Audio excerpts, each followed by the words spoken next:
There are other times, though, where I disagree with what his policy proposal may be. I said it on the Paris Accord. I got to tell you, there's not a lot of Republicans that agree with that. There's some Republicans out there that don't like that, my position on that. His budget proposal, there's been a couple other things along the way. So it gets back to like calling it as I see it, dealing with it on an individual basis. But look, I get called, my office, if I want to go on MSNBC or Fox or that stuff every single night and weigh in on what the president said, I could do it. But that's not my job. I didn't run for this job to be a pundit. But I do know that that is frustrating particularly to those that are very, let's just call them anti-Trumpers, right?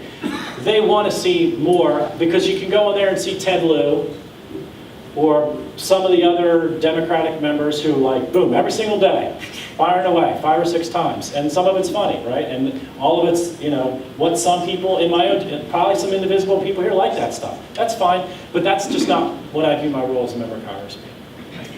Would you consider censuring him? How do you censure a president? You just do. Congress can censure a president. Because he said something that you think... Right. No, we're not talking policy. We're just talking his behavior. It could be a formal censure saying, get off Twitter. Why can't you say you think he should not be on Twitter? Listen, I think there's a lot of conservative Republicans that think he shouldn't go to Twitter as much as he does.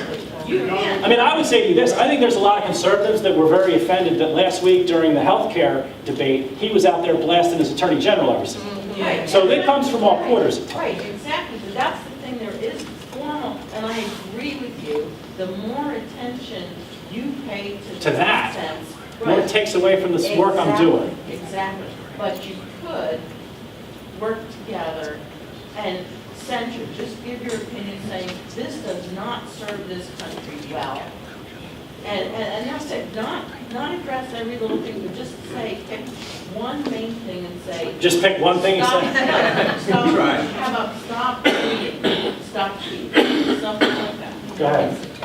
So this is kind of a follow-up, and it connects with something else you guys said earlier. I mean, you were talking about divisiveness within the country, within the legislative process, political culture being really divided, and I think that ties into Brett's question just now. I mean, we have a president who has kind of landed where he is because of his ability to exploit divisiveness and anxiety.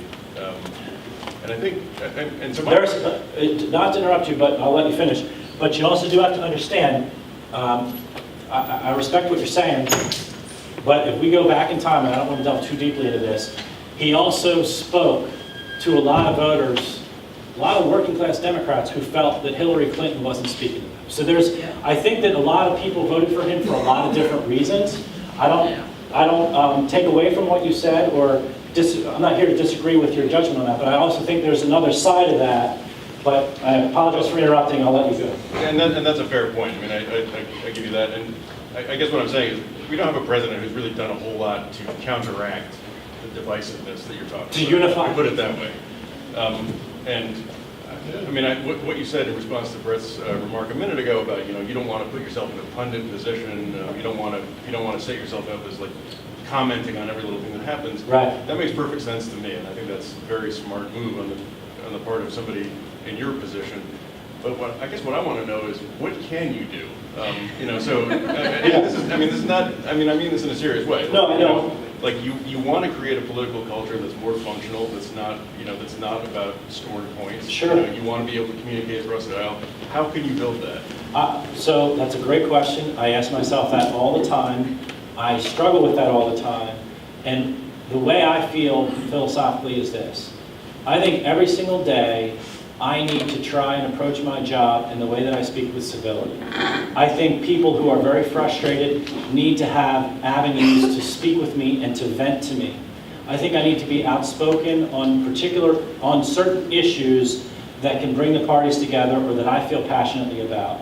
I think that I need to try and stay positive. I think I need to demonstrate that someone in my position can work with Democrats on some issues. I also think, more than anything else, when I disagree with someone, the way that I go about saying that I disagree with them or I disagree with what they're saying, hopefully is a little small, not lesson, because I think people get it, but a little small window into how I operate as an individual. And you have to lead by example. And I'm not in a position, it's tricky, because like, you know, my wife says this to me, like, Brian, you don't understand, people, you are that person for them, even though you may not think that you are, because I don't think, like, I'm just a normal dude, right? I was born and raised around here, I'm very privileged to have this position, but I don't think I'm anything special, right? So I think your opinion about what the president says or does is no less important than what I think he says or does, because I don't really have any outsized influence over what he says or does, and even people in his own Oval Office don't, most of the time. Right. Maybe that will change with the new chief of staff. And so as a consequence of that, I think the way I conduct myself speaks more to what I can do to change it. But I am not going to be able to change it for the whole country. I can go on television and say we need to do this, this, and this, and some people may watch and say that's great, but you know, 5 minutes later, someone else is going to be on whacking one way or whacking the other. And over time, my hope is that people view me as having someone that has values, someone that tries to find the good in people, someone who's trying to do a good job, and someone who's going to give people the benefit of the doubt. And when I disagree with someone, I'm going to do it respectfully, so that, honestly, whenever I hang it up, and people say, what was my contribution? It might be I passed this bill, I passed that, but whatever else. I hope, I swear to you, I hope that there, because this is how I was when I was in high school, I hope there are a bunch of kids who saw the way I conducted myself and said, yeah, I didn't like what the president made on here, this senator said there. I liked how that guy was. That's important for our country. It is important that our country has people that are trying to do it the right way. Because if we don't have people trying to do it the right way, we're not going to get to a better place than where we are now in terms of our divisions.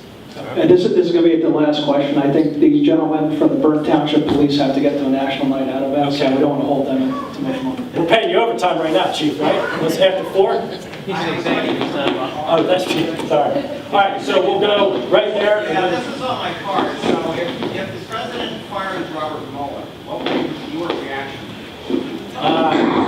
You know what? I saw that. I think they're planning a protest outside my office on that.